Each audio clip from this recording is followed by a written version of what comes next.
Hello everyone. कैसे हैं आप सब। आशा है कि आप सब बहुत अच्छे होंगे और अपनी पढ़ाई को बहुत अच्छे तरीके से कर रहे होंगे। तो आपका स्वागत है हमारे चैनल में साइंस एडो में। ठीक है। तो आज का हमारा टॉपिक रहेगा न्यूक्लियस। तो मैं आपको दिखाती हूँ। आज का हमारा टॉपिक रहेगा न्यूक्लियस। आज हम न्यूक्लियस को स्टडी करेंगे। न्यूक्लियस की क्या स्ट्रक्चर है, क्या फंक्शन करता है और इसके अंदर क्या क्या इसके ऑर्गेनेल पाए जाते हैं, इसका सेल एनवलप, ये सारी हम स्टडी करेंगे आज। और जहाँ तक ये छोटा ही लेक्चर रहेगा और हमने हिंदी इंग्लिश दोनों में नोट्स तैयार किए हैं। आप सब हमारे टेलीग्राम चैनल को ज्वाइन कर सकते हैं और वहाँ पे हमारे हिंदी और इंग्लिश दोनों में नोट्स प्रोवाइड हो जाएंगे आपको। ठीक है। तो मैं आपको न्यूक्लियस की थोड़ा सा ओवरव्यू दे देती हूँ डायग्राम के बेस पर। ठीक है।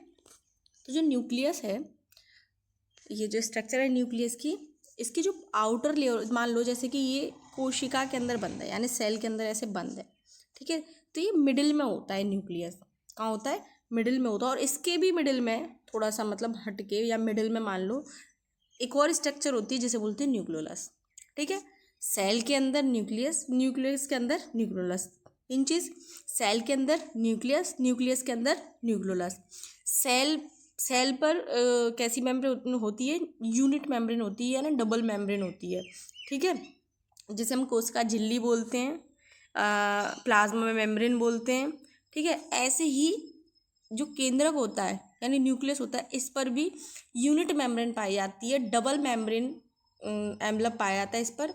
इसकी भी एक आउटर लेयर होती है और एक इनर लेयर होती है। ठीक है। और इसके जगह जगह पर प्रोटीन के बने हुए छिद्र पाए जाते हैं। ठीक है।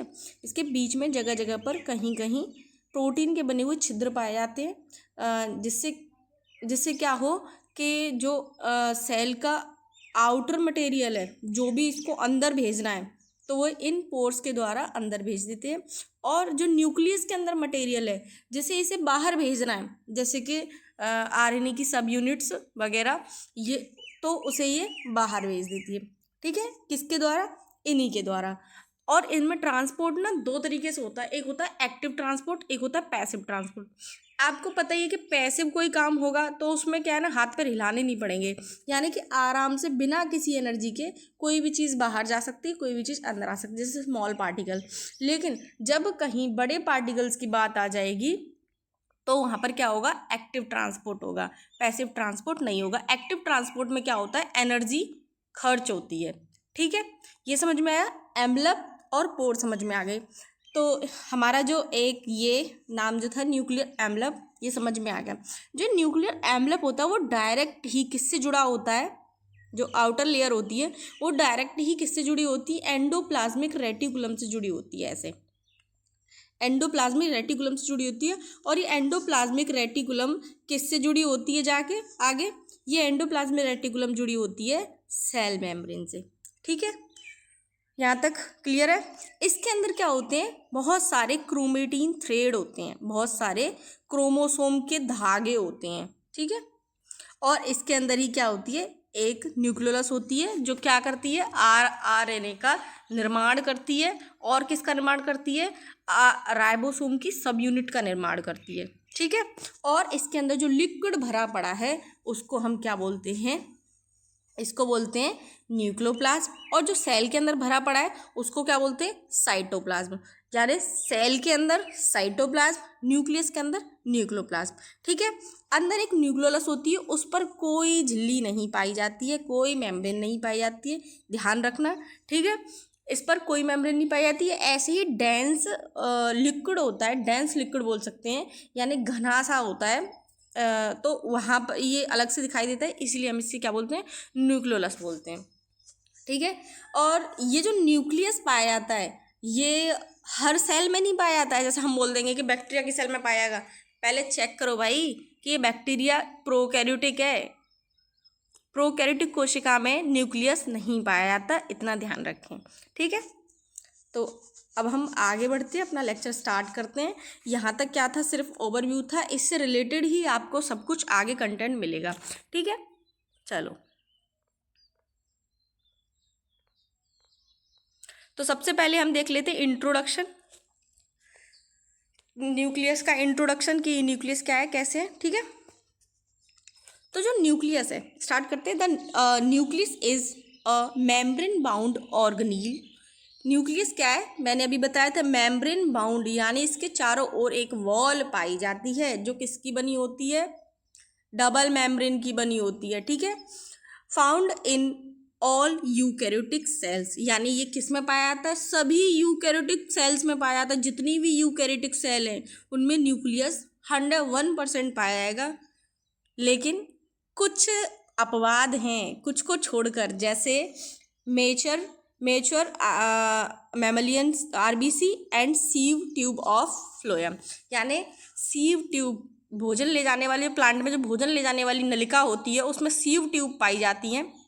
उनकी कोशिका में क्या नहीं होता, न्यूक्लियस नहीं होता। और एक हमारी मैमलियन यानी कि हम लोग ह्यूमन में ह्यूमन की जो आरबीसी होती है, रेड ब्लड कार्पल्स होती हैं, उनमें भी न्यूक्लियस नहीं पाया जाता, ठीक है ना। मेचर में जो स्टार्टिंग वाली फेज होती है उनमें न्यूक्लियस पाया जाता है, लेकिन जब वो परिपक्व हो जाती हैं तब ये न्यूक्लियस डिसअपेयर हो जाता है, ठीक है।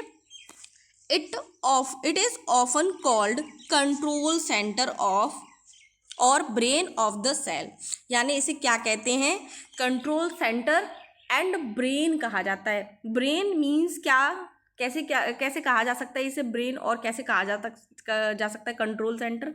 देखो, जैसे हमारा ब्रेन है, हमारा ब्रेन क्या करता है, हमें कंट्रोल करता है कि हमें कहीं से आवाज़ आई तो हम उसका प्रत्युत्तर दें, ठीक है, या हमें मच्छर ने काटा तो हम उसे मारें, ठीक है, या मान लो हमारे मुंह पर मक्खी बैठी हुई है तो हम उन्हें हिलाएं या भगाएं। तो हमारा जो ब्रेन है वो इन सब फंक्शन को पहले क्या करता है, देखता है। देखने का मतलब पहले उनके पास प्रतिक्रिया जाती है, क्रिया जाती है, ठीक है, और उस पर वो काम करता है, और फिर हमारी बॉडी को क्या करता है, हाँ, मैसेज भेजता है कि लो भाई इस जगह पे मक्खी बैठी है और वहाँ हिला दो हाथ, वहाँ से मक्खी भाग जाएगी। तो जो हमें कंट्रोल करता है वो हमारा ब्रेन। हम ऐसा नहीं है कि यही सब कंट्रोल कर रहा है, हमारी बॉडी जितनी भी पूरी तरह से जो भी चल रहा है हमारी बॉडी में वो हमारा ब्रेन ही कंट्रोल कर रहा है, ठीक है। ऐसी ही जो कोशिका होती है उसके अंदर जो भी क्रिया चल रही होती है उसको सिर्फ उसका ब्रेन यानी कि न्यूक्लियस ही कंट्रोल कर सकता है, ठीक है। It houses almost of cells genetic material, जैसे डीएनए, ठीक है, यानी कि इसके अंदर क्या होता है, इस न्यूक्लियस के अंदर जितनी भी मतलब सेल्स का जितना भी वो होता है जेनेटिक मटेरियल होता है वो इस सेल के अंदर पाया जाता है। हालांकि वो उसमें माइटोकॉन्ड्रिया में और उसमें क्लोरोप्लास्ट में भी पाया जाता है, लेकिन जो genetic material, mostly genetic material होता है जो आगे संतति में जाएगा वो इस न्यूक्लियस में ही पाया जाता है। And direct every major cellular activity, and ये सभी सेलुलर एक्टिविटी को क्या करता है, डायरेक्ट करता है, यानी उनको करवाता है कैसे कैसे करनी है, क्या क्या करनी है, जैसे ग्रोथ, सेल ग्रोथ वगैरह, ठीक है, जैसे metabolism, cell metabolism, protein synthesis and reproduction. ये सारी क्रियाएं कौन करवाता है भाई, ये न्यूक्लियस करवाता है सेल से। ऐसे ऐसे करना है, और भी क्रिया होती हैं। Next, it was first clearly described as a distinct cell structure in early 19th century, यानी ये अर्ली 19th सेंचुरी यानी 19वीं सदी में पहली बार अच्छी तरह से जांचा गया, मतलब अच्छी तरह से पता लगाया गया इसके बारे में।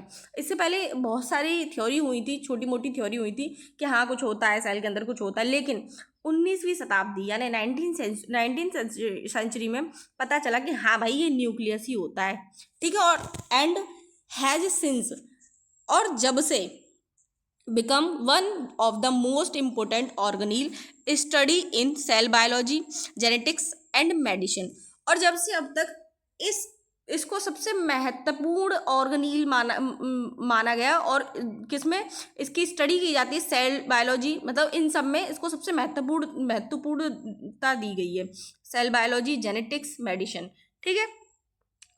आगे इसके कुछ फैक्ट देख लेते हैं, हमारे कुछ छोटे मोटे हैं। और इसको ऑल्सो कॉल्ड कंट्रोल सेंटर, ये अभी बताया था। छोटी मोटी चीज़ें ये सब ऊपर दी गई हैं, ठीक है।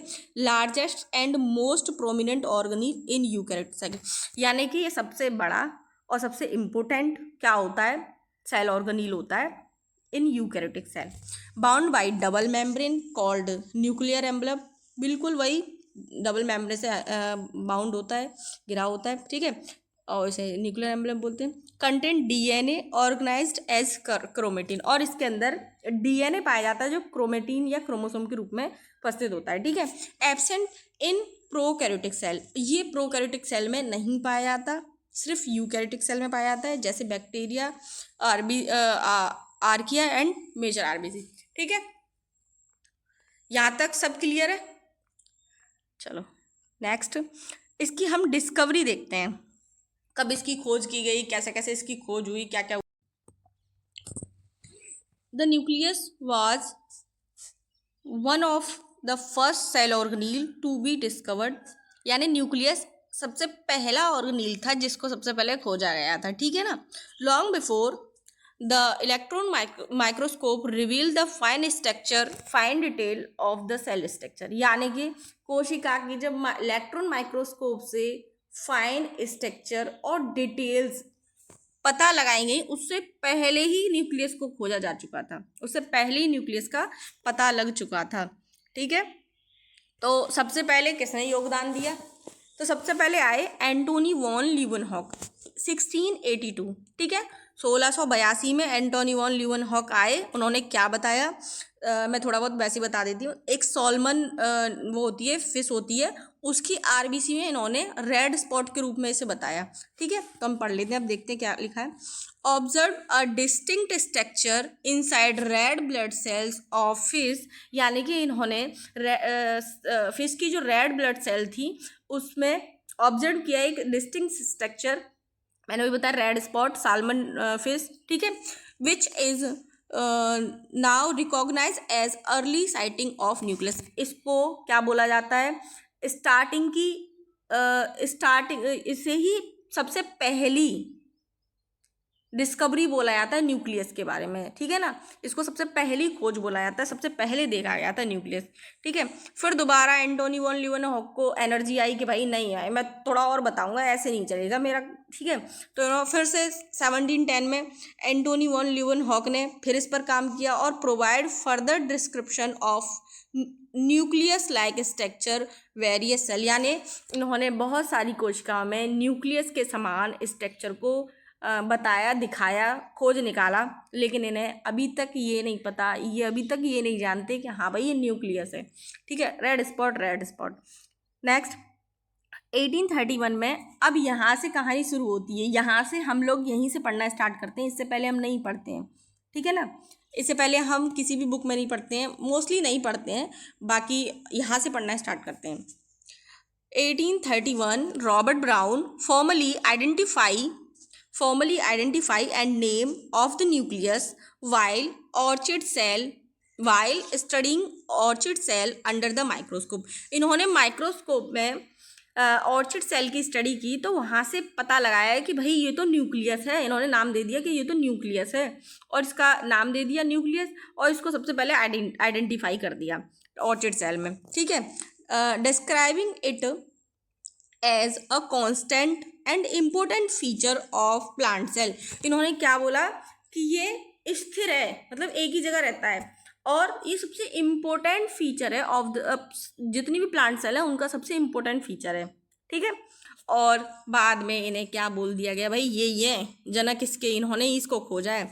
He is widely credited as the discoverer of the nucleus, यानी इन्हें ही बोल दिया गया कि यही खोज करता है इसके, ठीक है। फिर 1838 1839, ठीक है, वही स्लीडन एंड स्वान, उन्होंने क्या बोला, recognized the nucleus as a essential part of the cell theory, इन्होंने सेल थ्योरी का सबसे एसेंशियल पार्ट रिकॉग्नाइज्ड किया न्यूक्लियस को, ठीक है, बताया इन्होंने न्यूक्लियस को। Noting its role in cell formation and function, इन्होंने इसके रोल नोट किए, किसमें, सेल फंक्शन में और सेल फॉर्मेशन में, ठीक है। लेट 19th सेंचुरी, यानी कि 19th सेंचुरी के अंत में क्या हुआ, वाल्टर फ्लेमिंग एक साइंटिस्ट थे, डिस्क्राइब्ड क्रोमेटिन, उन्होंने क्रोमेटिन को बताया। And process of mitosis, mitosis की process linking the nucleus directly to the heredity, और इन्होंने आनुवांशिकता से डायरेक्ट न्यूक्लियस को जोड़ दिया कि भाई न्यूक्लियस के बिना आनुवांशिकता नहीं हो सकती। न्यूक्लियस ही है जिसमें आनुवांशिकता के लक्षण है या कण हैं, उनके द्वारा ही हेरिडिटी आगे बढ़ती है। ठीक है, गॉट इट। नेक्स्ट,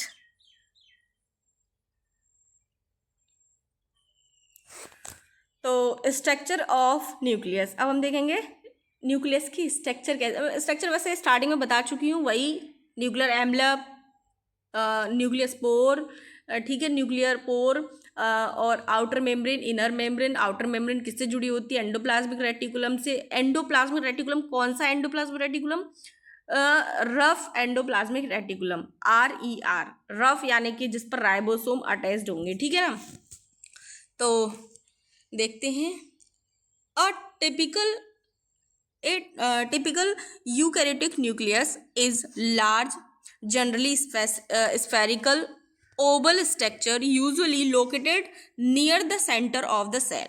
यानी कि यूकैरियोटिक सेल का न्यूक्लियस मोस्टली कैसा होता है? लार्ज होता है, स्फेरिकल शेप होता है यानी कि गोलाकार होता है, अंडे के समान संरचना का हो सकता है। और ये कहाँ स्थित होता है? ये स्थित होता है सेंटर ऑफ द सेल, यानी मिडिल में, बीच में स्थित होता है, मतलब उसके पास या उसके बीच में ही स्थित होगा। इट्स मेजर कंपोनेंट आर, इसके जो मेजर कंपोनेंट हैं क्या है देखते हैं। तो इसका पहला मेजर कंपोनेंट, जो हम बाहर से अंदर की तरफ जा रहे हैं तो न्यूक्लियस को हम बाहर से अंदर की तरफ देखेंगे। तो पहले हम देख लेते हैं क्या, सबसे पहले क्या आएगा, जब हम कोशिका के अंदर से न्यूक्लियस के अंदर एंट्री कर रहे हैं तो सबसे पहले हमें क्या दिखाई देगा? उसकी वॉल, न्यूक्लियर एनवलप। फिर हम देखेंगे दरवाजा किधर है इस वॉल में, फिर हमें क्या दिखाई देगा? Nuclear pore, complexes. ठीक है, फिर जब हम एंट्री मार जाएंगे दरवाजे से तो सबसे पहले हमें क्या दिखाई देगा जिसमें हम एंट्री करेंगे? न्यूक्लियोप्लाज्म। फिर हम न्यूक्लियोप्लाज्म के अंदर एंट्री कर चुके हैं, फिर हम इधर उधर घूम रहे हैं तो हमें फिर क्या मिलेगी? न्यूक्लियोलस मिलेगी। उसके बाद हमें जो मेन पदार्थ है यानी मेन कंपोनेंट है वो क्या मिल जाएगा? Chromatin and chromosome. तो सबसे पहले न्यूक्लियर एनवलप, ये डबल मेम्ब्रेन होता है। ठीक है, इसके चारों ओर बाउंड्री पाई जाती है, डबल मेम्ब्रेन। और जो न्यूक्लियर पोर होते हैं ये चैनल होते हैं, कंट्रोल करते हैं मॉलिक्यूल की ट्रैफिकिंग को इन एंड आउट। जो मॉलिक्यूल हैं वो बाहर और अंदर कैसे कैसे जाएंगे वो ये कंट्रोल करते हैं, इनके पास होता है जो कुछ भी होता है कि यही रास्ता यहीं से जाना है भाई। न्यूक्लियोप्लाज्म ये semi fluid matrix filling the nucleus, यानी ये सेमी फ्लूइड मैट्रिक्स होता है जो न्यूक्लियस के अंदर भरा रहता है। सेमी फ्लूइड से मतलब है जेली जैसा। कैसा? As like jelly. ठीक है, जेली जैसा। ठीक है, अगला क्या है? न्यूक्लियोलस, ये डेंस बॉडी होती है। जैसे मान लो कि इधर ये क्या है? न्यूक्लियस है, और इसके अंदर ये क्या है? न्यूक्लियोलस मान लेते हैं। ठीक है, मानते नहीं, चलो छोड़ो, इसे हटा देते हैं। अब देखते हैं कैसे न्यूक्लियोलस की। जैसे मान लो ये न्यूक्लियोप्लाज्म है, न्यूक्लियोप्लाज्म है, ये पूरा न्यूक्लियोप्लाज्म है, यहाँ तक पता है। ठीक है, अब जो न्यूक्लियोप्लाज्म है उसके बीच में जो पार्टिकल्स हैं बहुत पास पास आ गए हैं, तो ये क्या है? न्यूक्लियो। इसके ऊपर कोई बाउंड्री नहीं है, बस ऐसे ही पार्टिकल बहुत पास पास आ गए हैं। और ये जेली ना और ज़्यादा जेली, मतलब और ज़्यादा डेंस हो गई है, टाइट हो गई है, तो बोल सकते हैं इसे क्या है? ये न्यूक्लियोलस। ठीक है, आगे देखो, nucleolus a dense body involve in ribosome production, ये राइबोसोम का प्रोडक्शन करती है और RNA का प्रोडक्शन करती है। नेक्स्ट, क्रोमेटीन या chromosome, DNA protein complexes carrying genetic information. ये जो DNA होता है, एक सेकेंड, जैसे कि मान लो ये क्या है? DNA है। ठीक है, इस DNA से क्या होगा? ये DNA डेंस हो जाएगा, यानी मान लो एक रस्सी है, उसका हम गट्ठर बना दें इकट्ठा करके और उसके ऊपर से कुछ और मतलब बांध दें उसे, तो ये जो DNA है ये DNA है, और ये मान लो कि ये प्रोटीन है, ऐसे ये प्रोटीन है, हिस्टोन प्रोटीन है। ठीक है, तो अब ये DNA क्या हो जाएगा? ये कॉइल्ड हो जाएगा और इसके ऊपर हिस्टोन प्रोटीन इसके ऊपर हिस्टोन प्रोटीन बांधी हुई होगी, इसको हमें दिखेगी नहीं क्योंकि ये बहुत बहुत टिनी लेवल की चीज़ें हैं, बहुत छोटी लेवल की, मतलब बहुत ज़्यादा अंदर जाना पड़ेगा हमें इस चीज़ को देखने के लिए। हमें हिस्टोन प्रोटीन ऐसे नहीं दिखेगी, ठीक है ना। न्यूक्लियोसोम बनता है उसमें। तो नेक्स्ट देखते हैं इसकी स्ट्रक्चर, जो कुछ अपने पढ़ा अब यहाँ पे देख लेते हैं। वही nuclear envelope, outer layer, inner layer, nucleopore बाहर जाने के लिए, अंदर आने के लिए, क्रोमेटिन यानी क्रोमोसोम की थ्रेड्स वगैरह, न्यूक्लियोलस, इसके अंदर ऐसे ही मटेरियल भरा पड़ा है, डेंस मटेरियल, न्यूक्लियोपोर कॉम्प्लेक्सेस, ये सारे मिलके, एंडोप्लाज्मिक रेटिकुलम डायरेक्ट इससे जुड़ी रहती है। एंडोप्लाज्मिक रेटिकुलम कौन सी endoplasmic reticulum? Rough endoplasmic reticulum, ठीक है। नेक्स्ट न्यूक्लियर एम्बलप, वही न्यूक्लियर एम्बलम हम डिटेल में अब देखेंगे, ठीक है। The nuclear emblem is a double membrane structure, यानी ये डबल मेम्ब्रेन, दो मेम्ब्रेन की बनी होती है, ठीक है। दिखाई दे ही रहा होगा कि यहाँ पर ये दो मेम्ब्रेन की बनी हुई है, दो मेम्ब्रेन की बनी हुई है, आउटर इनर, इनर आउटर, ठीक है। that separate the contents of nucleus from the cytoplasm। ये क्या करती है? सेपरेट करती है साइटोप्लाज्म को न्यूक्लियोप्लाज्म को, जो न्यूक्लियस के अंदर है उसको, और जो सेल के अंदर है उसको, ठीक है। जैसे कि मान लो कि जैसे हमारे घर है, तो हमारा घर चारों तरफ से घर है, इसके अंदर कमरे पाए जाते हैं, कमरे के अंदर बेड रखा हुआ है, तो जो बेड है वो कहाँ है? कमरे के अंदर। तो जो कमरा है गेट के द्वारा अंदर बाहर कोई भी जा सकता है, लेकिन हमें सेपरेट आउट किससे कर रही है? जो वॉल है, रूम की वॉल है, वो सेपरेट आउट कर रही है घर को कमरे से, है उसी के अंदर, लेकिन घर मतलब चारों तरफ का घर, और कमरा यानी कि उसकी वॉल जो है वहाँ से सेपरेट आउट हो रही है सब चीज़ें।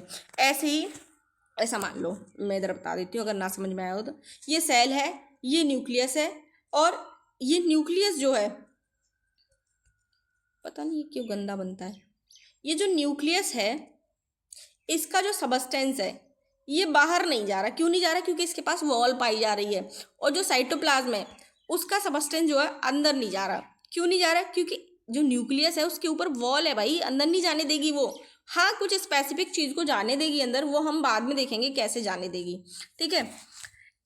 ठीक है, यहाँ तक समझ में आया? It consist of an outer membrane and inner membrane, यानी ये कौन सी मेम्ब्रेन होती है इसके पास? एक आउटर मेम्ब्रेन होती है, एक इनर मेम्ब्रेन होती है। Separate by a narrow fluid filled space, ये किससे अलग होती हैं दोनों जो लेयर हैं, इनर लेयर आउटर लेयर, किससे?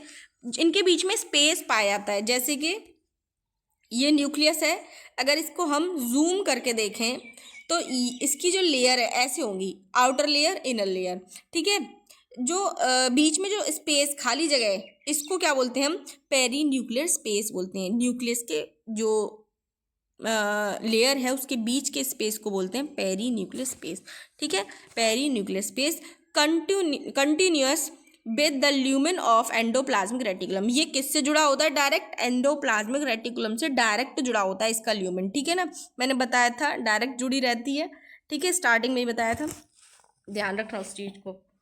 जैसे चलो मैं यहाँ बताती हूँ, नीचे जगह हो तो यहाँ पे, जैसे ये न्यूक्लियस है, मान लो ये सेल है, ये न्यूक्लियस है, और जो न्यूक्लियस है यहाँ से ऐसे एंडोप्लाज्मिक रेटिकुलम जुड़ी हुई है, ऐसे जुड़ी हुई है। अब इसको हम जूम करके देखें थोड़ा, इसको हम जूम करके देखें यहाँ से, तो ये कुछ इस टाइप का होगा,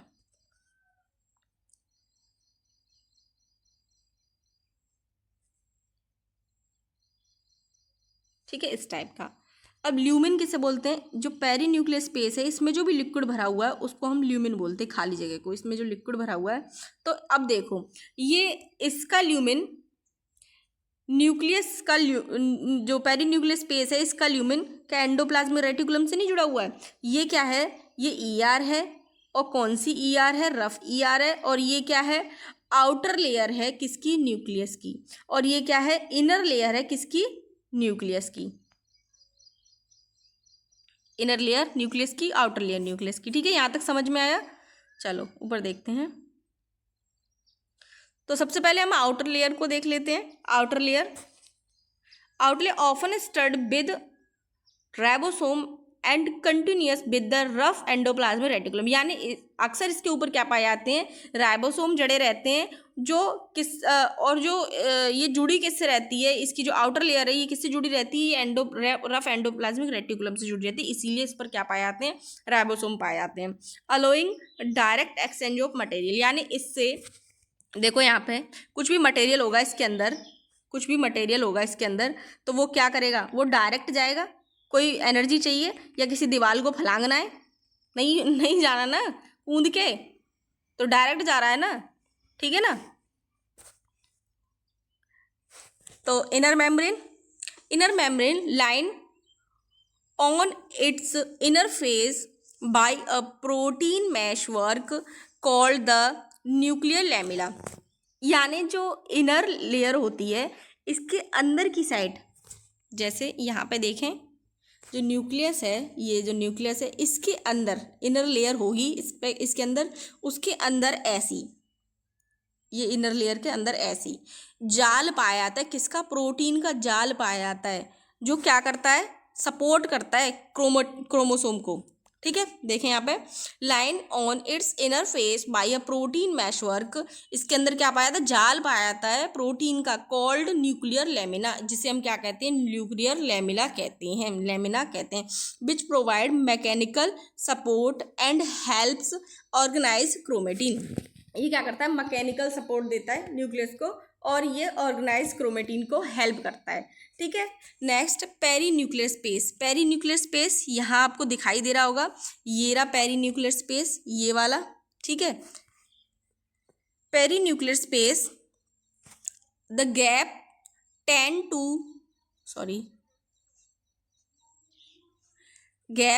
to 15 nm between the two membrane, दो मेम्ब्रेन के बीच में क्या होता है, गैप होता है, कितना गैप होता है, 10 to 50 nm का गैप होता है। अब इसके फंक्शन देख लेते हैं। Function, protect the DNA, regulates transport of molecule, ये क्या करती है, डीएनए को प्रोटेक्ट करता है न्यूक्लियस, एंड रेगुलेट करता है ट्रांसपोर्ट ऑफ मॉलिक्यूल्स, रेगुलेट करता है कि न्यूक्लियस के अंदर से बाहर क्या जाएगा, बाहर से अंदर क्या आएगा, and maintain the shape of nucleus, और न्यूक्लियस की शेप को मेंटेन करके रखता है कौन, न्यूक्लियर एम्बलप। ठीक है, कौन मेंटेन करके रखता है, न्यूक्लियर एम्बलप। क्लियर है यहाँ तक। चलो आगे देखते हैं। Next, nuclear pore complex.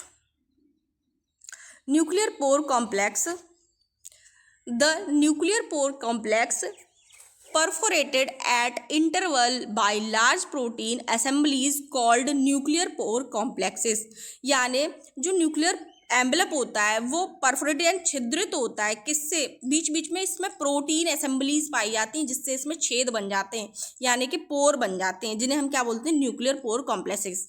ठीक है, इच एनपीसी यानी nuclear pore complex built from multiple copy of about 13 different protein, यानी कि जो एनपीसी है वो किससे बना होता है, 13 डिफरेंट प्रोटीन होती है, उनकी मल्टीपल कॉपीज होती हैं, यानी 30 तो प्रोटीन है, 30 प्रोटीन है, और उनकी बहुत सारी कॉपी बना दी है हमने, बहुत सारी कॉपी बना दी है, और वहाँ पे इकट्ठी हो गई हैं आके, तो उसने क्या बना दिया है, न्यूक्लियर पोर कॉम्प्लेक्स बना दिया। चलो यहाँ पे बना के देखते हैं न्यूक्लियर पोर कॉम्प्लेक्स।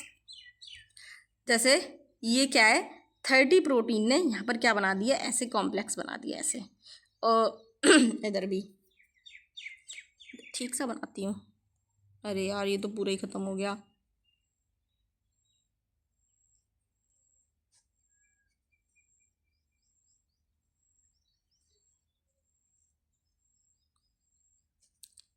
यहाँ पे ऐसे ऐसे, यहाँ पर क्या है, इसमें न्यूक्लियर पोर कॉम्प्लेक्सेस पाए जा रहे हैं, बास्केट के समान। ठीक है, ये कैसे बने हुए हैं, 30 प्रोटीन के बने हुए हैं। इसको भी हम कलर कर देते हैं सुंदर सुंदर सा, सुंदर तो नहीं होगा खैर, फिर भी कोशिश जारी है।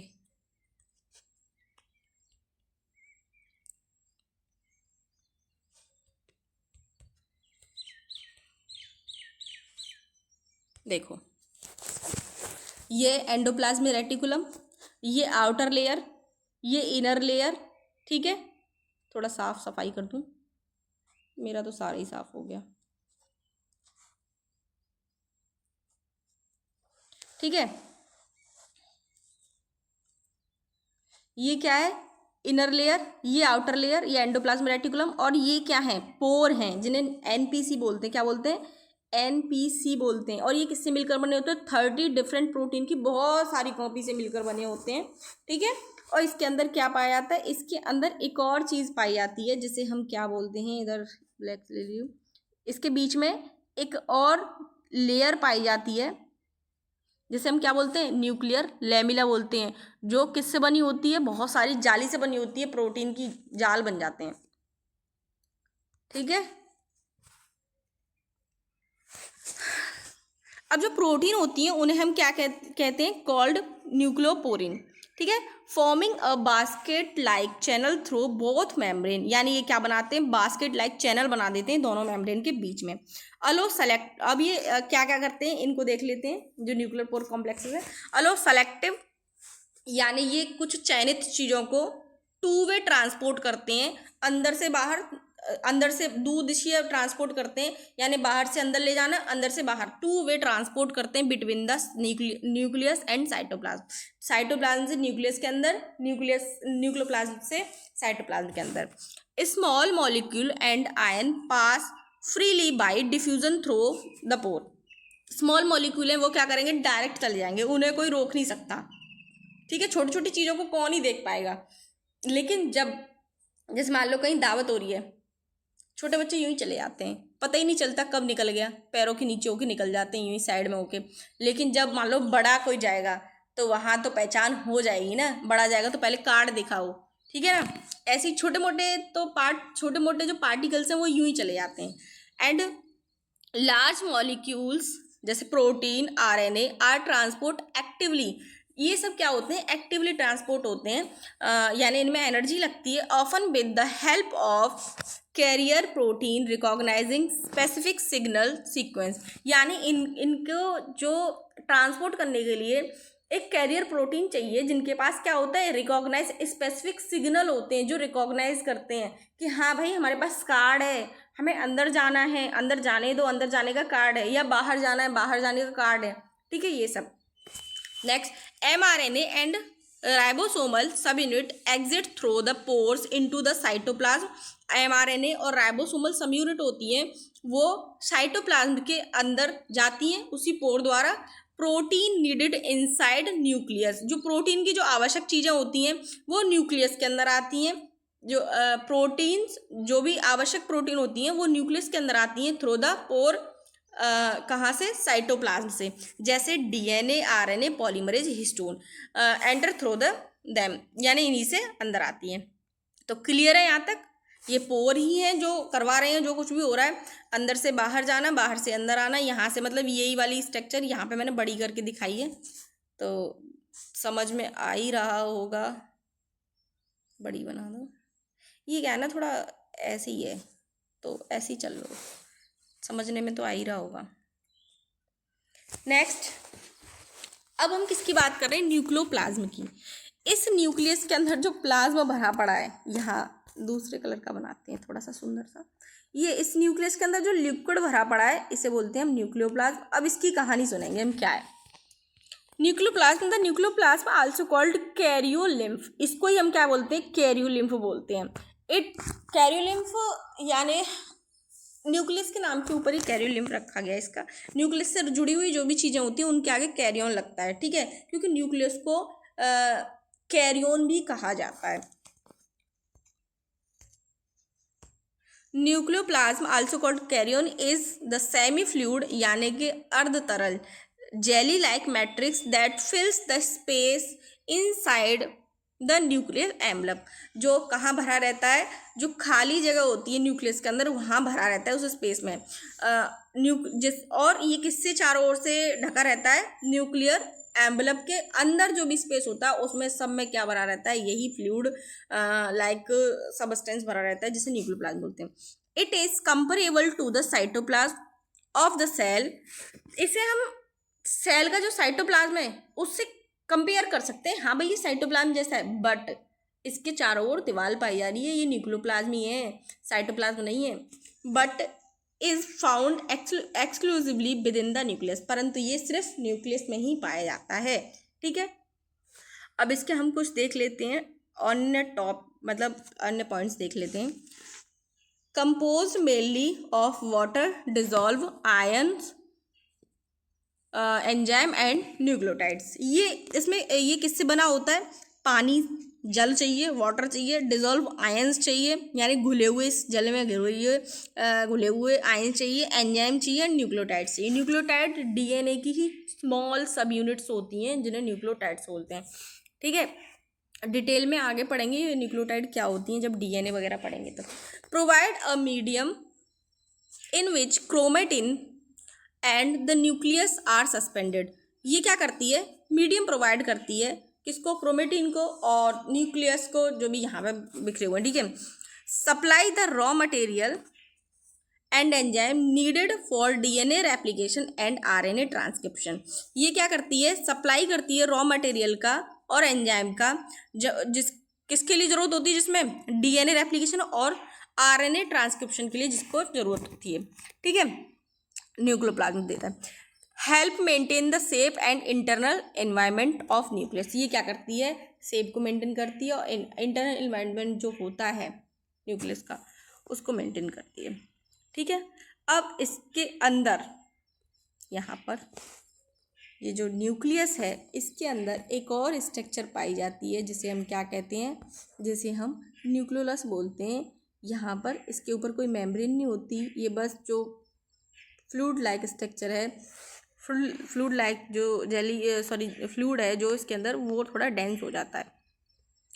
Nucleolus, the nucleolus is small, छोटा, डेंस, स्फेरिकल, घना और कैसा? स्फेरिकल, गोलाकार बॉडी है। ठीक है, found with in the nucleoplasm, जो न्यूक्लियोप्लाज्म के अंदर पाई जाती है। It is not membrane bound, ये मेम्ब्रेन बाउंड नहीं है। And can very in number, one और मोर पर न्यूक्लियस, यानी ये क्या है कि न्यूक्लियस में अकॉर्डिंग टू न्यूक्लियस ये कितनी भी हो सकती है, मोस्टली एक होनी चाहिए, होती है, और ये अधिक भी हो सकती है। It disappear during the cell division and reform afterward. ये क्या करती है? ये डिसअपियर हो जाती है, यानी ये गायब हो जाती है। कब? जब सेल डिवीजन होता है, और ये बाद में फिर से आ जाती है, यानी ये छुपा रुस्तम है। पहले ये भाग जाती है जैसे सेल डिवीजन होता है और ये फिर से आ जाती है। अब हम इसके मेन फंक्शन देखें। ये मेन फंक्शन क्या है? साइट ऑफ राइबोसोमल आरएनए, ये राइबोसोमल आरएनए का सिंथेसिस करती है। एंड असेंबली ऑफ राइबोसोमल सब यूनिट, और इसके पास क्या होती है? राइबोसोमल सब यूनिट होती है, उनकी असेंबली करती है। ठीक है, अब ये होती क्या है? Formed around specific chromosomal region, यानी ये कहाँ बनी होती है? जहाँ क्रोमोसोम का एक स्पेसिफिक रीजन पाया जाता है। इसके आउटर चारों तरफ क्या पाया जाता है? क्रोमोसोम का स्पेसिफिक रीजन पाया जाता है, जिसे हम क्या बोलते हैं? न्यूक्लियोलर ऑर्गेनाइजर रीजन बोलते हैं, एनओआर बोलते हैं। ठीक है ना, याद रखना, एनओआर के पास ही न्यूक्लियोलस बनाने के लिए क्या होते हैं? जीन होते हैं। यही एनओआर क्या बनाता है? न्यूक्लियोलस को बनाता है, यानी फॉर्मेशन करता है। Large and more prominent in the cell are actively synthesize the protein, यानी इसके जो न्यूक्लियोलस होती है इसके जिस न्यूक्लियस में प्रोटीन सिंथेसिस होना है, जिस न्यूक्लियोलस में प्रोटीन सिंथेसिस होना है, उसमें ये बड़ी और प्रोमिनेंट टाइप की पाई जाती है, बड़ी और लार्ज टाइप की पाई जाती है। ठीक है, ribosomal subunit made here are exported through nuclear pore, यानी राइबोसोमल सब यूनिट यहाँ बनती हैं और ये न्यूक्लियर पोर के द्वारा बाहर चली जाती हैं द साइटोप्लाज्म के अंदर for final assembly into the functional ribosome. किसके लिए जाती हैं? फाइनल असेंबली के लिए जाती हैं। जब क्या होगा? राइबोसोम जो फंक्शनल राइबोसोम है उसका निर्माण होगा। ये छोटी छोटी यूनिट जाती हैं, जैसे मान लो ये छोटी छोटी यूनिट है, ये छोटी छोटी यूनिट ये कहाँ जाएंगी छोटी छोटी यूनिट? ये जाएंगी किसके पास? ये जाएंगी साइटोप्लाज्म में। किसके द्वारा? न्यूक्लियोपोर के द्वारा। वहाँ पर क्या बन जाएगा? ये बड़ा आरएनए बन जाएगा। क्या बन जाएगा? बड़ा आरएनए, जो क्या करेगा? फंक्शन करेगा, फंक्शन करेगा, उसके लिए ये बाहर जाती हैं। चलो आगे देखते हैं। क्रोमेटिन यानी यूक्रोमेटिन और हेटेरोक्रोमेटिन। क्रोमेटिन क्या होते हैं? Chromatin is the complex DNA and protein, mainly histone protein जो होती है, that make up the chromosome of eukaryotic cell. Chromatin होते क्या है? ठीक है, क्रोमेटिन जो होते हैं डीएनए डेंस हो जाता है, यानी इकट्ठा हो जाता है, बंध जाता है, किसी हिस्टोन प्रोटीन द्वारा बांध लिया जाता है, उसी को आगे जाके क्रोमेटिन बोल देते हैं, यानी क्रोमेटिन बना देता है। ये क्रोमेटिन ही यूकैरियोटिक सेल का क्रोमोसोम का निर्माण करता है। ड्यूरिंग इंटरफेज के दौरान, इंटरफेज कैसी फेज है? Non dividing. यहाँ कोई डिवीजन नहीं होता, यहाँ सेल बड़ी होती रहती है। Chromatin exist two distinguish form based on its degree of condition, यानी ये जो क्रोमेटिन है ये दो फेज में पाया जाता है, दो तरीके का पाया जाता है। कब? इंटरफेज के टाइम पे। और ये किसके उस पर पाया जाता है? कंडेंशन, यानी इसमें ये कितना घना बंधा हुआ है उसके अकॉर्डिंग ये दो टाइप का होता है। पहला होता है यूक्रोमेटिन, पहला क्या होता है? यूक्रोमेटिन, और दूसरा होता है हेटेरोक्रोमेटिन।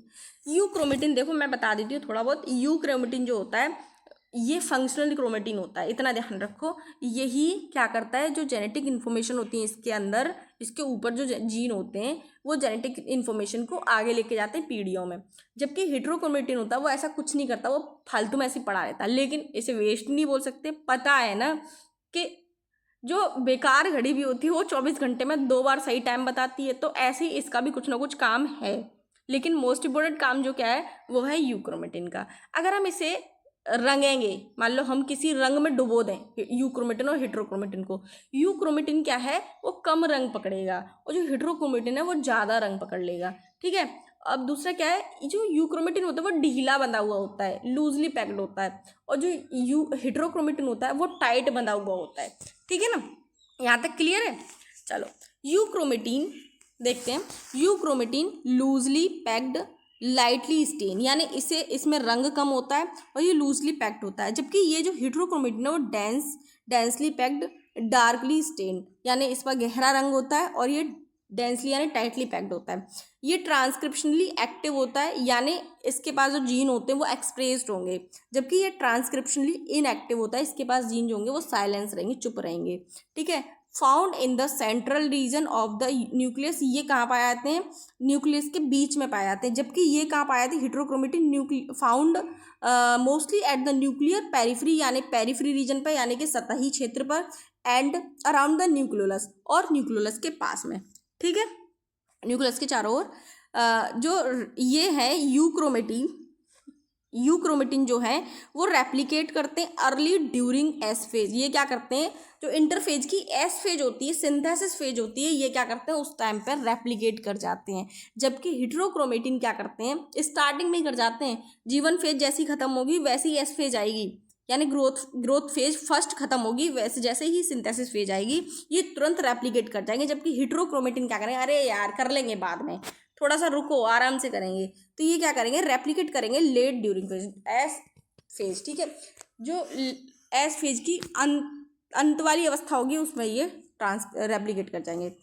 आगे during cell division chromatin condense further and coil tightly to form visible rod shaped structure called chromosome. ये क्या करते हैं? बाद में सेल डिवीजन के दौरान क्रोमेटिड कंडेंस हो जाते हैं, और बाद में ये क्या करते हैं? टाइटली पैक्ड हो जाते हैं और विजिबल होने लगते हैं, रॉड शेप्ड, और ये क्या बना लेते हैं? क्रोमोसोम शो होने लगते हैं। आगे देखते हैं, नेक्स्ट क्या है? Chromosome and karyotype. Chromosome and karyotype, तो पहले देखते हैं chromosome. Chromosome is a highly condensed organized structure of DNA. DNA की क्या है? ये कंडेंस एंड ऑर्गेनाइज, मतलब बहुत ज़्यादा जड़ी हुई बोल सकते हैं। कंडेंस यानी कि बहुत ज़्यादा क्या बोल सकते हैं, समझ लो, मतलब बहुत ज़्यादा जड़ी हुई स्ट्रक्चर है डीएनए की, इकट्ठी, ठीक है। And protein that become visible during cell division, और किसकी, प्रोटीन की, जो कब दिखाई देती है, जो कब दिखाई देते हैं, सेल डिवीजन के दौरान हमें दिखाई देते हैं। Each chromosome carries hundreds two thousands of gene that determine heredity character. ये क्या करते हैं क्रोमोसोम, ये इनके पास हजारों, सैकड़ों और हजारों की संख्या में क्या होते हैं, जीन होते हैं, जो क्या करते हैं, आनुवंशिकता के लक्षणों को डिटरमाइन करते हैं, दर्शाते हैं। अब इसमें क्रोमोसोम के कौन से भाग होते हैं, तो पहले थोड़ा मैं इधर समझा देती हूँ, फिर उसके बाद देखेंगे, ठीक है। तो जो क्रोमोसोम होता है, इसके मिडिल में एक ऐसी स्ट्रक्चर पाई जाती है, फिर इसके ऐसे, ठीक है, ऐसे,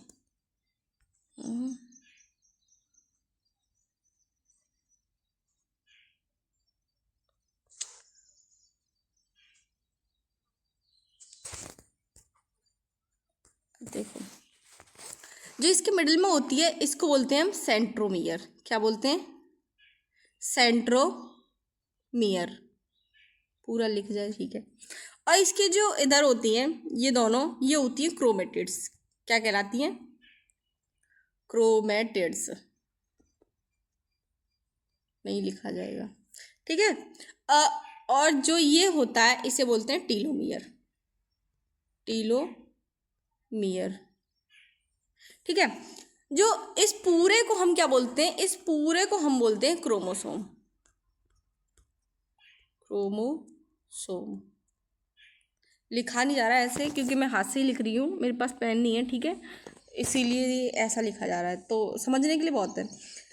जो सेंट्रोमियर होती है, सेंट्रोमियर मिडिल में पाई जाती है, और जब सेल डिवीजन होता है तब उस टाइम पे ये स्पिंडल फाइबर से जुड़ जाती है, ठीक है। सेंट्रोमियर का ये काम है, ये जोड़े रहती है दो क्रोमेटिड्स को या सिस्टर क्रोमेटिड्स को, और जब सेल डिवीजन होता है तो ये स्पिंडल फाइबर से जुड़ती है सेल डिवीजन के लिए।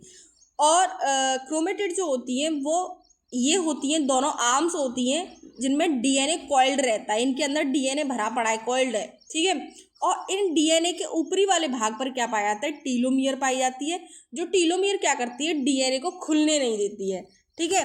यहीं पर क्या पाया जाता है, यहीं पर ये डीएनए पाया जाता है, यहीं से अगर हम इसे खोल लें तो कुछ इस टाइप से ऐसे डीएनए निकल के आएगा, ये डीएनए है। और आगे जाकर ये जीन, इसके ऊपर हम और जूम करके देखेंगे तो इसमें क्या दिखाई देंगे, हमें जीन दिखाई देने लगे, ये डीएनए है, ठीक है। चलो अब देखते हैं, ऊपर समझते हैं। तो सबसे पहले क्या होती है सेंट्रोमियर, मैंने अभी बताया सेंट्रोमियर कहाँ होती है, मिडिल में। द कॉन्स्ट्रिक्टेड रीजन, यानी सिकुड़ा हुआ region that divide the chromosome into two arms and attach to the spindle fibre during cell division. ये क्या करती है, ये क्रोमेटिड्स की टू आर्म्स को आपस में जोड़े रखती है, और ये जब सेल डिवीजन होता है तब स्पिंडल फाइबर से जुड़ती है, ठीक है। अब दूसरा क्या है, chromatids. Etch duplicates chromosome consist of two identical sister chromatids. प्रत्येक क्रोमोसोम के पास, डुप्लीकेट क्रोमोसोम होता है उसके पास दो आइडेंटिकल सिस्टर क्रोमेटिड्स पाई जाती है, दिखाई दी दो आइडेंटिकल सिस्टर क्रोमेटिड्स जो जॉइंट रहती है, किससे, सेंट्रोमियर से जॉइंट रहती है। टीलोमियर, टीलोमियर प्रोटेक्टिव कैप ऊपर की तरफ पाई जा रही है at the end of chromosome that prevent the DNA degradation, यानी डीएनए के क्षरण को रोकती है। Based on centromere position, centromere की जो पोजीशन है उसके आधार पर, ठीक है, सेंट्रोमियर की जो पोजीशन है उसके बेस पर क्रोमोसोम जो होते हैं वो क्लासीफाई किए जाते हैं, मेटासेंट्रिक, सब मेटासेंट्रिक, एक्रोसेंट्रिक और टीलोसेंट्रिक। तो ये कैसे होते हैं मैं थोड़ा बता देती हूँ, ठीक है। जैसे कि मान लो मेटासेंट्रिक, जो सेंट्रोमियर है वो मिडिल में है, और ऐसे दोनों क्रोमेटिड्स, ये थोड़ा सही नहीं बन रहा है, दोनों क्रोमेटिड इससे ऐसे निकल रही हैं, ये सेंट्रोमियर है और दोनों क्रोमेटिड्स ऐसे इससे निकल रही हैं, ये होगी मेटासेंट्रिक, ना ऊपर है ना आगे है ना पीछे। अब हम देखते हैं सब मेटासेंट्रिक। जैसे क्रोमेटिड्स जो हैं, जैसे ये सेंट्रोमियर है, इधर ये क्रोमेटिड्स इधर निकली है और इधर निकली है, यानी कि इधर वाली जो क्रोमेटिड्स है ये ऊपर वाली जो क्रोमेटिड्स हैं ये थोड़ा सा बीच से हट गई हैं, तो इसे बोलेंगे सब मेटासेंट्रिक। एक्रोसेंट्रिक बोलते हैं जैसे सेंट्रोमियर इधर है और जो इसके वो जैसे ये सेंट्रोमियर है और इससे थोड़ा सा रह गया है, बिल्कुल थोड़ा रह गया है कि जब ये टीलोमियर के पास चली जाएगी, ये ऊपर चली जाएगी, ठीक है, तो इसे बोलेंगे एक्रोसेंट्रिक, यानी बिल्कुल नज़दीक है टीलोमियर के पास में, ठीक है। अब आगे एक और होता है टीलोसेंट्रिक। टीलोसेंट्रिक का अर्थ है कि यहाँ पर सेंट्रोमियर है और ये नीचे की तरफ ही है, ऊपर कुछ भी नहीं है, यानी टीलोसेंट्रिक है, ठीक है। समझ में आया? यहाँ तक क्लियर होगा? यहाँ तक तो सब कुछ। चलो अब देखते हैं कैरियोटाइप। कैरियोटाइप क्या होते हैं? कैरियोटाइप किसी भी ऑर्गेनिज्म के सेट ऑफ क्रोमोसोम होते हैं जिनको साइज, नंबर, शेप के आधार पर देखा जाता है, ठीक है। तो देख लेते हैं। A karyotype is the complete set of chromosome of organism arrange in pair by size, shape, number and photograph image during metaphase study. Metaphase for study. देखो क्या होता है कैरियोटाइप, हम कब देख सकते हैं? कैरियोटाइप क्या करते हैं, जब क्या है ना, सेल डिवीज़न हो रहा है, हम क्या करेंगे, सेल को लेंगे किसी भी ऑर्गेनिज्म से, है, उसका क्या कराएंगे, उस सेल का डिवीज़न करवाएंगे। डिवीज़न करते टाइम जब सेल डिवीज़न कर रही है तो एक होता है कॉलचिसिन नाम का एक एंजाइम होता है, ठीक है, या एक केमिकल होता है, ऐसे मान लो, ठीक है। उसे मेटाफेज जब आएगी उस टाइम पे उसे डाल देंगे, मेटाफेज अरेस्ट हो जाएगी। मेटाफेज अरेस्ट होने के बाद जो इमेज, जो वहाँ पर क्रिया चल रही थी, उसको क्या करेंगे, हम इलेक्ट्रॉन माइक्रोस्कोप में देखेंगे, या इलेक्ट्रॉन माइक्रोस्कोप में देखेंगे तो वहाँ पर क्या होगा, वो इमेज हमें जो भी वहाँ पर जैसे भी क्रोमोसोम बने हुए थे, जैसे भी क्रोमोसोम जिस अवस्था में थे, वो वहाँ हमें दिखाई देने लगेंगे और उसका क्या करेंगे, हम इमेज खींच लेंगे, यानी फ़ोटो खींच लेंगे, यानी इमेज बना लेंगे और उस इमेज को क्या करेंगे, हम स्टडी के लिए यूज कर सकते हैं। तो ये होती है इसकी पूरी क्रिया। इस पूरी क्रिया को बोलते हैं कैरियोटाइप। और जो इमेज बनाई गई है, जो इमेज जो फोटो क्लिक की गई है, वो क्या कहेगी, आइडोग्राम कहलाएगी या कैरियोग्राम कहलाएगी, ठीक है ना। आगे जैसे ह्यूमन है 46 क्रोमोसोम 23 पेयर, यानी कि जो ह्यूमन है उसके पास 46 क्रोमोसोम पाया था, ये क्या है, कैरियोटाइप। 23 पेयर पाए जाते हैं, 22 pair of autosomes and one pair of sex chromosome. देखो 22 पेयर जो होते हैं वो हमारी बॉडी में जितने भी कार्य चल रहे हैं, हमारी रंग, बॉडी, हमारी जो स्किन कलर है, हमारी आंखों का रंग है, हमारे बालों का रंग है, हमारे बालों की लंबाई है, हमारी लंबाई है, जो भी हमारी सोमेटिक सेल कार्य कर रही हैं, सेक्स सेल नहीं कर रही, सोमेटिक सेल कार्य कर रही हैं, उन सबको रेगुलेट करना, उनको करवाना ऑटोसोम का काम होता है, ठीक है। अगर हमारा जन्म के टाइम एक कान गायब है तो वो सेक्स क्रोमोसोम की कमी नहीं है, वो किसकी कमी है, वो ऑटोसोम की कमी है, ऑटोसोम ने ये इन्फॉर्मेशन फैलाई है, ठीक है। जो एक होता है सेक्स क्रोमोसोम, सेक्स क्रोमोसोम क्या करता है, ये हमारा सेक्स डिटरमाइन करता है कि जो बच्चा, आने वाला जो बच्चा है वो मेल होगा या फीमेल होगा, ये डिटरमाइन करता है, ठीक है। तो जो सेक्स क्रोमोसोम होते हैं, देखो जो ये होते हैं ऑटोसोम्स होते हैं, मैं बताती हूँ थोड़ा सा। ऑटोसोम्स जो होते हैं वो 1 to 22 पेयर होते हैं या 46 होते हैं, ऐसा मान लो, ठीक है। लिखा नहीं जा रहा,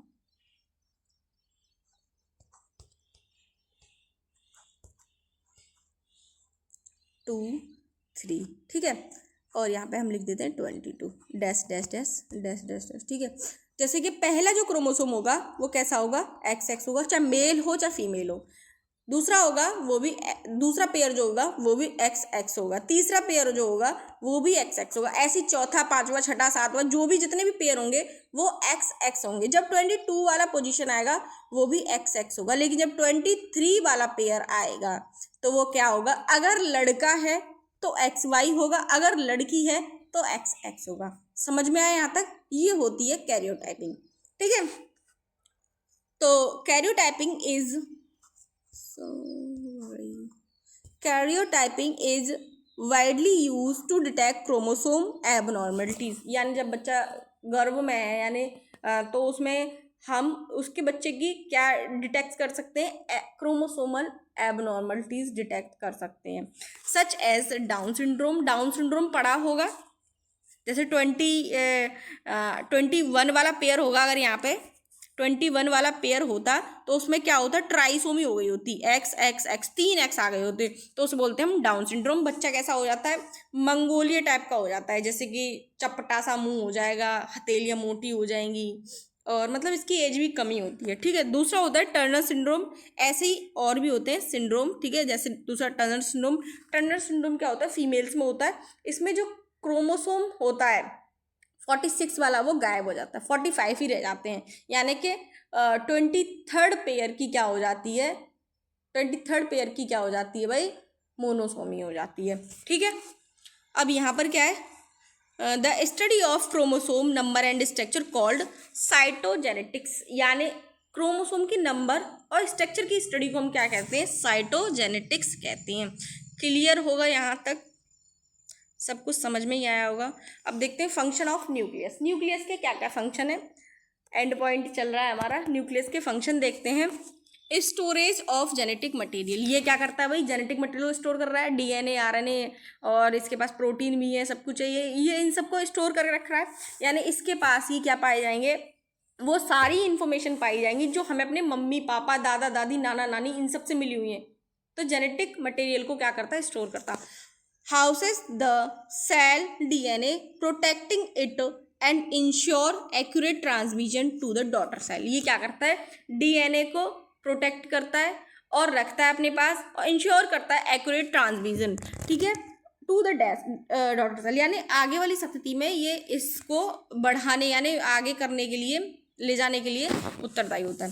control of central cellular activity, ये क्या करता है, जितनी भी कोशिकाएं की क्रियाएं हैं उनको क्या कर रहा है, कंट्रोल करता है। Regulate metabolism growth differentiation by controlling which gene are express, कौन सा जीन एक्सप्रेस कर रहा है किस चीज को, उसके अकॉर्डिंग ये क्या करता है, सेल की सारी एक्टिविटी को कंट्रोल करके रखता है। साइट ऑफ डीएनए रेप्लिकेशन, यहीं पर क्या होता है, डीएनए का रेप्लिकेशन होता है।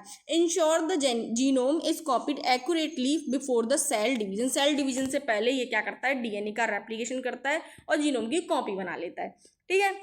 साइट ऑफ ट्रांसक्रिप्शन, यहीं पर क्या होता है, एमआरएनए टीआरएनए आरआरएनए का क्या होता है, ट्रांसक्रिप्शन होता है, sorry, produce mRNA tRNA rRNA needed for protein synthesis, ठीक है।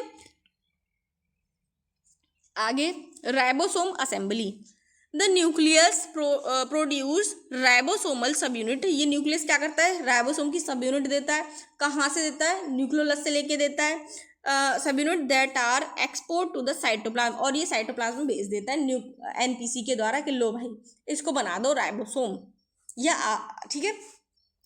Regulation of cell division, cell division का रेगुलेशन करता है वही ऊपर एक्टिविटी को। Coordinate the timing of mitosis meiosis through the check point, check point के द्वारा ये क्या करता है, मियोसिस और माइटोसिस की टाइमिंग को कोऑर्डिनेट कर देता है।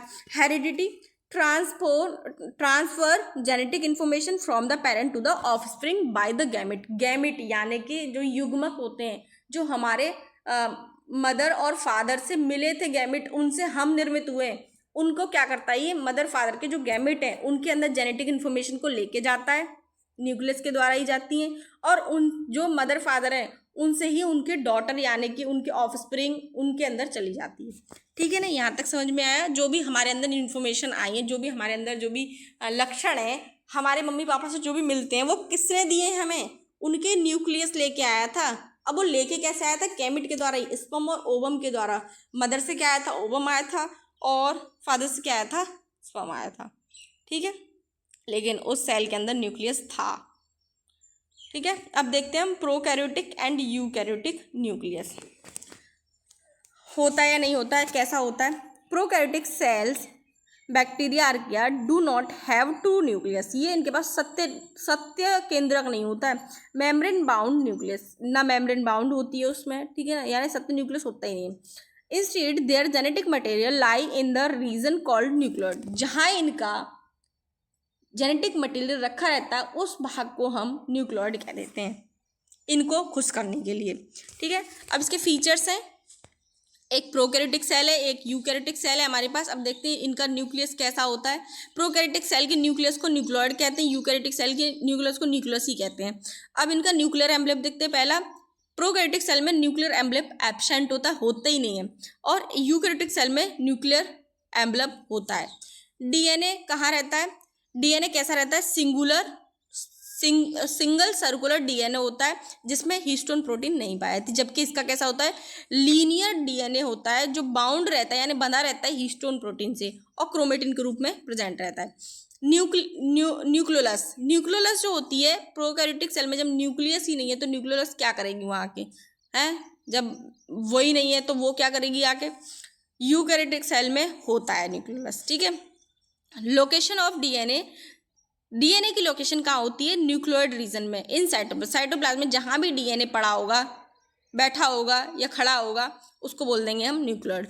और इसमें क्या होती है? Enclose with the nucleus. कहाँ रहता है ये डीएनए? डीएनए रहता है न्यूक्लियस के अंदर। एग्जाम्पल देखें तो इसका बैक्टीरिया और आर्किया, इसका प्लांट, एनिमल, फंजाई, प्रोटिस्ट, ठीक है। क्लियर है यहाँ तक? इंपॉर्टेंट एमसीक्यू देखते हैं हम इसके। पहला, the nucleus was discover and named. Direct बताओ क्योंकि टाइम बहुत हो गया, ठीक है। डायरेक्ट अपने आप डायरेक्ट ही करना क्योंकि टाइम निकला आ रहा है।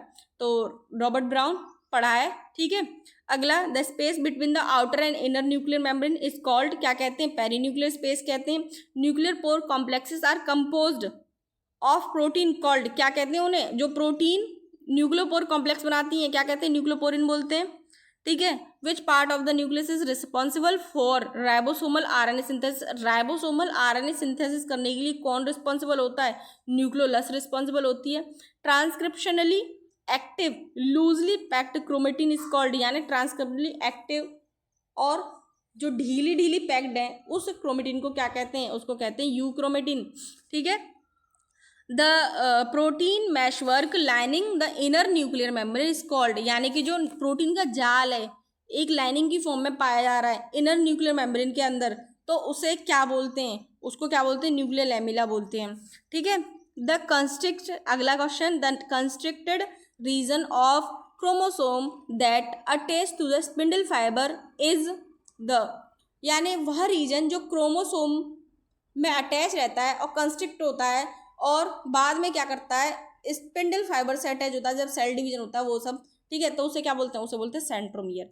Next, the complete set of the chromosome of an organism arrange by the size and shape is called, यानी कि वो सेट जो किसी भी ऑर्गेनिज्म में अरेंज्ड है, यानी अरेंज है किसके द्वारा? साइज के द्वारा या शेप के द्वारा, तो उसे क्या बोलते हैं? कैरियोटाइप बोलते हैं। अच्छा, कैरियोग्राम और आइडोग्राम किसे बोलते हैं ये मुझे बताना कमेंट में।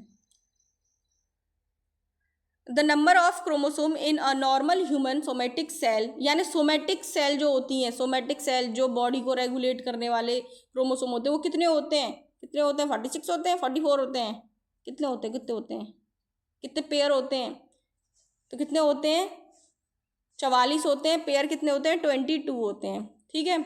विच one of these organelle lack a true membrane bound nucleus? Which of these organelle lack a true membrane bound nucleus? जिस ऐसी सेल, ऐसा जीव, ठीक है, या कोई भी मान लो जिसके पास एक ऑर्गेनिल नहीं होता है, अंगक नहीं होता है, उसका नाम क्या है? न्यूक्लियस है, और उसके पास ट्रू मेम्ब्रेन नहीं पाई जाती है। बताओ बताओ बताओ क्या? बैक्टीरिया सेल, ठीक है। Down syndrome is caused by trisomy of chromosome number, यानी ट्राइसोमी किस में होती है? क्रोमोसोम नंबर किस नंबर में होती है जब डाउन सिंड्रोम होता है? 21, ठीक है। हाँ, 23 का मुझे बताना किस 23 पर ट्राइसोमी होगी तो क्या होगा? 28 का बताना, ठीक है। आगे, mRNA एंड राइबोसोमल सब unit leave the nucleus through the, यानी कि mRNA और राइबोसोमल सब यूनिट न्यूक्लियस के किस भाग से होकर बाहर निकलती हैं? NPC, nuclear pore complex. In prokaryotics the DNA containing region without a membrane is called, यानी बिना मेम्ब्रेन का जो भाग होता है जहाँ पर डीएनए जहाँ डीएनए पाया जाता है या जेनेटिक मटेरियल पाया जाता है उसे क्या बोलते हैं? उसे बोलते हैं nucleoid. Heterochromatin is generally located कहाँ पाई जाती है? At the centre of nucleus. कहाँ पाई जाती है? एट द न्यूक्लियर पेरिफ्री या only in the nucleolus in the cytoplasm. कहाँ पाई जाती है? देखो ये भी ठीक हो सकता था अगर इसमें ओनली नहीं लगा होता, लेकिन यहाँ पर ओनली लगा हुआ है तो ये गलत हो गया। तो क्या होगा? Eight the nuclear periphery. ठीक है। DNA replication inside the nucleus mainly occur during which phase of the cell cycle? यानी DNA replication inside the nucleus के अंदर कब होता है? G1 phase, S phase, G2 phase, M phase. कब? S phase. तो हमारा आज का लेक्चर जो है यहाँ पर एंड हो गया। ये समरी आप देख लेना, पढ़ लेना, ठीक है ना। और ये जो पूरा PDF है, देखो यहाँ इंग्लिश में और इधर ये नीचे हिंदी में भी है। ये पूरा जो PDF है ये आपको हमारे साइंस शैडो उसके चैनल है, टेलीग्राम चैनल, उस पर मिल जाएगा। ठीक है। और आप सब पूरा कंप्लीट PDF है, आप सब आराम से देख सकते हो। ठीक है। ये पूरा मैंने क्रिएट किया है, तो यहाँ से आप आगे पढ़ सकते हो, हिंदी में भी और इंग्लिश में भी। ठीक है। अगर वीडियो अच्छा लगा हो तो इसे लाइक, शेयर, सब्सक्राइब जरूर करें। और देखो अच्छा ना लगा हो मेरा पढ़ाना तो बेझिझक इसको डिसलाइक करें।